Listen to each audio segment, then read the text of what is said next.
Hey guys, welcome to Ferguson Family Danes. Today we are going to introduce you to Clover's Founding Fathers litter.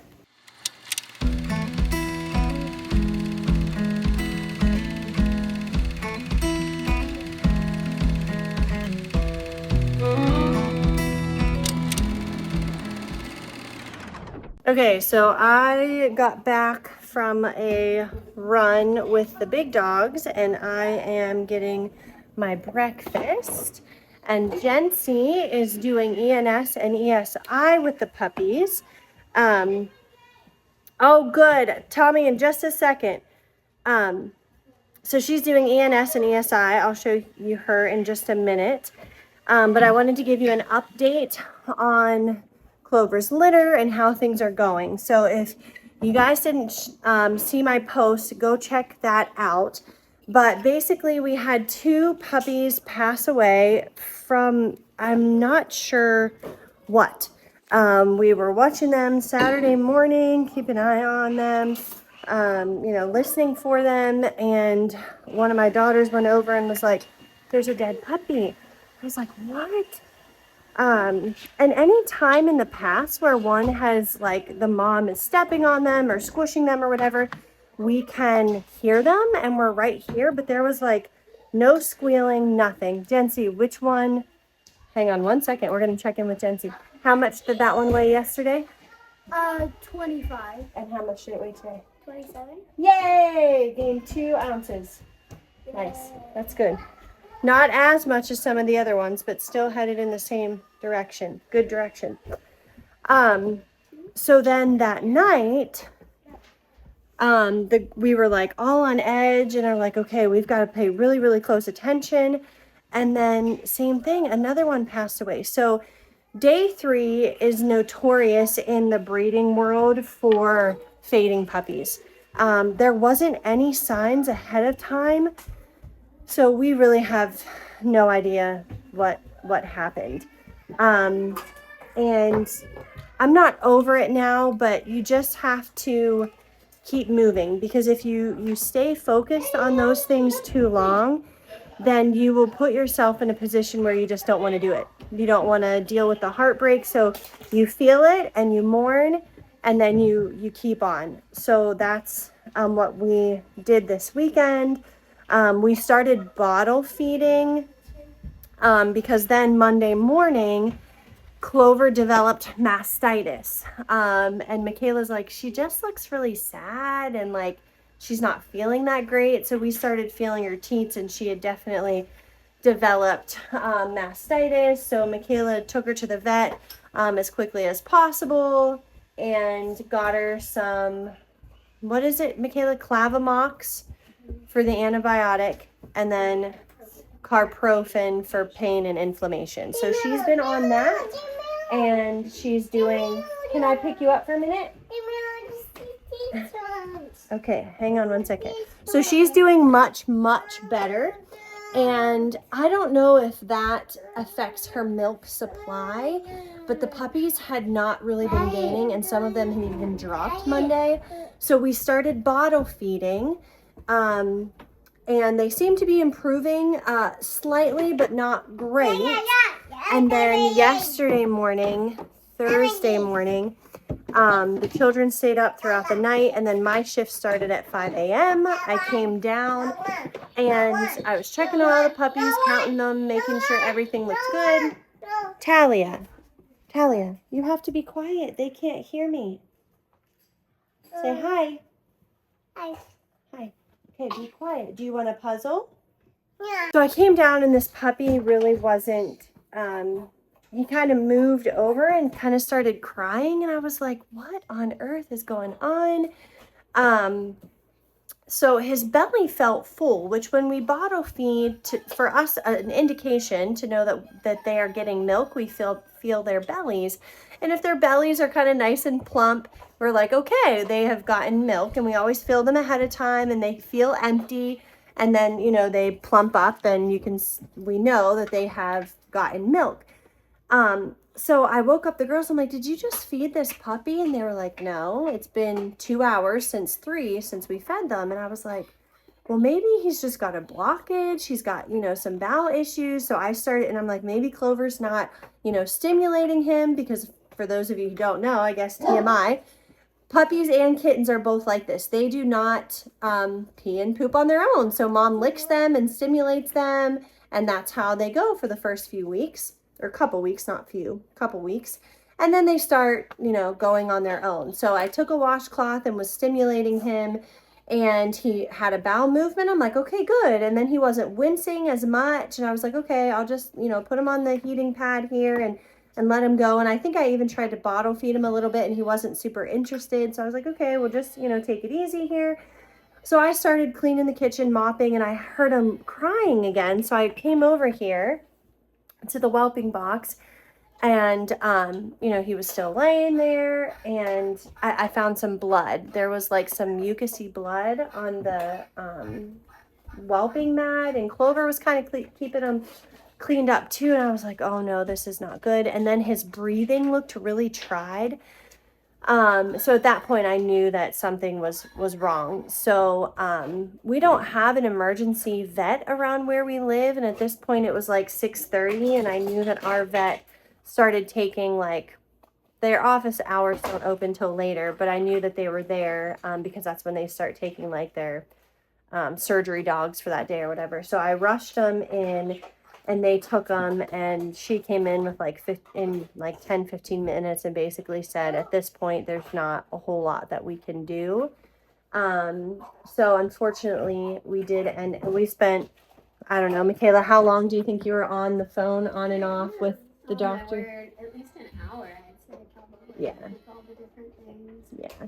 Because we were debating whether to do a necropsy, which is basically the equivalent of an autopsy, because I was like, I don't want the rest of these, like, if there's something going on, I don't want, the rest of the puppies to fade. But after we, talked through all of the decisions, and they had tested him for parvo and parasites, and everything was good. So we rolled those two things out. We decided to just have him euthanized, because there was nothing else they felt like they could do for him. And so it was a rough just day yesterday. But again, you have to just continue to push through and take care of the puppies that you do have. I really think that the puppy aspirated. And he also started bleeding out of his rectum. So that's when the vets called me and was like, there's nothing that we can do for this puppy. So I hate bottle feeding for this reason. It's just not natural. They don't latch as easily. Can you bottle feed? Yes, we've done it in the past. And Michaela just did you bottle feed her yet? I did. She seemed pretty content in her belly button. Yeah. So you just have to be really careful with the technique. And I'm kind of picky and fussy about the children doing it. So I have a feeling that puppy aspirated, and then, it obviously started affecting his lungs, which caused the blood. Hang on one second. Let me get her another puzzle. This one? So, with Clover feeling better, we did not bottle feed at all yesterday. Now, they had also, because we had been bottle feeding, they had only been gaining like maybe half an ounce a day that first week, and then they dropped. So like I said, I don't know if the medication or maybe her not feeling good decreased her milk supply and they weren't getting enough. And obviously those first few days are very vital. So I don't know if that's what happened to the first two puppies, and then this puppy aspirated, but for now that's what I think was going on. So they gained really, really well yesterday, and then I was kind of anxious today to see what they were going to weigh in, because we didn't bottle feed it all yesterday. But all of them, Jency just got done weighing all of them, and they all gained at least 2, some up to 4 ounces. So that's awesome. The one that Michaela was bottle feeding only gained 1 ounce. So that's why I had her bottle feed. And who? Mellow only gained 1 ounce. So I'll probably have Michaela bottle feed her as well. But that's the update on Clover's litter. doing well, but obviously losing 3 puppies is quite a sting and hurts, and I'm still kind of just, it's such a battle between hardening yourself and not allowing yourself to be hard and continuing to put your heart into things, but it is difficult, and it's an emotional battle, and it's obviously not just me, but our whole family. It affects our whole family. So anyway, also, if you don't know what ENS and ESI is, go check out our past videos about that. We've done a couple of those. So we go into detail what that is. It is so vital for puppies neurologically to have that type of stimulation. So go check those videos out. And then I'm going to pass the camera on to Michaela and Jency so that they can do the fun part of introducing the puppies and telling you the founding fathers' names. Jency, I still want you to tell about the puppies that passed away. Just because their names are fun and we want to honor them too. So, okay, so you and Michaela can take over from here, all right? And I'm going to keep going with all the things. Hayden's got flower market stuff going on, and we have Bible study today. So we're getting the house ready and cleaning up all the poop and getting the porch ready. How's the porch coming? Done. Did you power wash it or just blow it off? Just blow it off. All right, here you go. Hey guys, this is the Founding Fathers theme. I'm excited to tell you guys all about the puppies. They have grown a lot. And Clover, I gotta pick the theme because Clover, I've been taking care of Clover and she's been my dog. So I picked the Founding Fathers theme. I don't know how I picked it, just popped into my mind. We're gonna go down on the puppies. We're gonna go through all the puppies.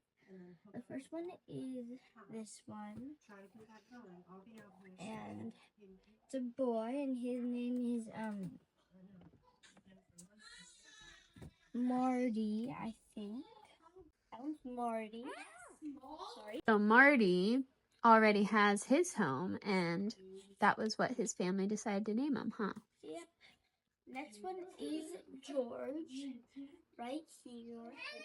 He stands for George Washington. It's a boy. I don't know what kind of colors they are because I'm not. He is a fawn. A traditional fawn is what we were told. He looks like a bulldozer. Because, so this guy here, George, is a traditional fawn. There's another traditional fawn girl in here, which when they first came out, we were kind of like, they're so dark, what are these? But after talking to different breeders, they told us that they will lighten up into traditional fawn. So I'll put a picture right here of what a traditional fawn looks like. So you can see they have like that tan coat with the black mask, which is crazy because Jency, can you hold him up?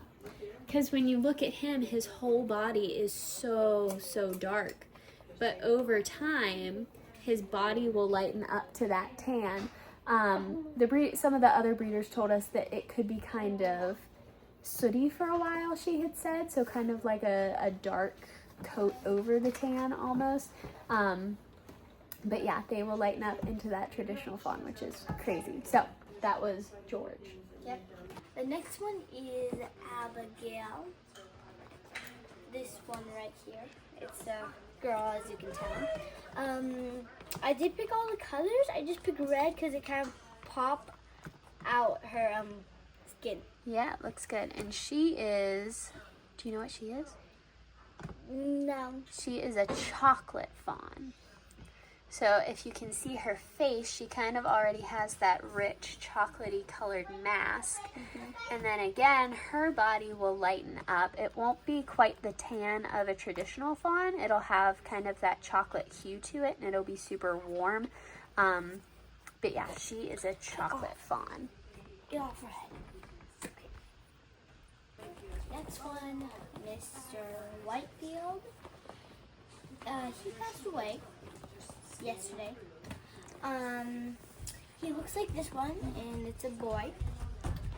It's not this one. But he Upside looked down. just like that one, a lilac harlequin. And it was brown. I'll put a picture of him right up next to Jency so you guys can see him. So, yeah. Okay. This one is Betsy. Betsy. Betsy. It's this one right here. Now, this one is one of my favorites because how pretty her color is. Will she become spotted because she has spots all over? She is. So her spots aren't quite as strong. They're kind of Blended in. they kind of blend in with her coat, and there's not as many of them. But she is. We're thinking right now a chocolate fawn merle. Wow. So she's got that fawn in her, so she's a little bit different from just a chocolate merle.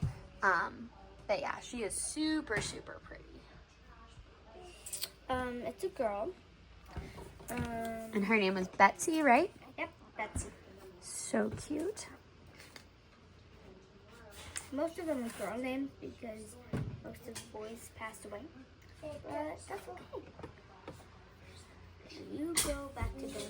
Okay, the next one is this one. And now we have the twin. It's a girl. It's dark blue because it popped out too. Oh, look at that cute yarn. This one was named Mary, but the owners wanted to call it Athena, which is a good name too for it. Yeah, so she just got sold the other day, and they want to name her Athena. Oh, she's so pretty. Same color as her is.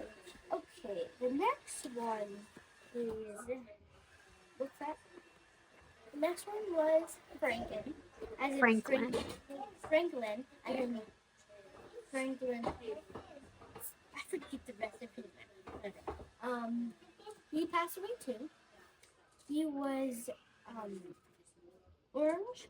It was the same color as this one. It was a boy, so we did 3 of these colors. 1 girl and 2 boys. And then he So that's probably after Benjamin Franklin, right? yes, Benjamin Franklin. Oh, there you go. I hear it. There's Benjamin Franklin. Yeah, and I think, if I'm remembering right, I think he had a whole paw that was completely lilac. I'll put a picture of him up by Jency as well so you can see what he looked like. Yeah, that's him. The next one is Belle, which is this one. Very under the same color as that one. This one. There she is. Girl. Same one as that one, I think, right? Yep, so she's also a traditional fawn. Just she's a little bit darker, right? Or she have Is lighter she? on It's hard to sides. tell. I think she's a little bit lighter. She's got those white spots on her paws, which are kind of neat, like little socks or boots. Oh, and he doesn't? He No. doesn't? Oh. So is she spotted? No, she's not spotted, just her paws have some white spots on them, which is normal. Okay, so this one's name is Belle. Yeah. It's a girl and she has she's peach. But she's really pretty. Yeah. When she came out, I thought it was another boy, but it wasn't, which is, Were you happy about that? Yeah. But most of the boys passed away except for 2. Okay, the next one is Tom. He was light green. He was the one that passed away too. He was a blue. And Yep. then He was a blue tan point, so I'll put a picture of him up. he was pretty. We have mostly all spots. We have 4 spots. Yep, lots of spots in there. And then the next one is Mel, which is the last one, and she is the same one as her dad, just she is a girl. Yeah, just like Remy, a chocolate harlequin. And her name is, it was April, but it's Mel. I like that name for her. Yeah. She is pink.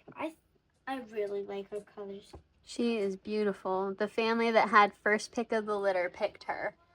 And we totally understand because she is such a cutie, such beautiful coloring.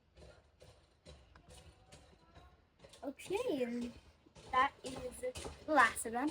Oh, no. So there they are. Look at this guy. He must have just eaten. But they are doing super well. There they are. Orkin.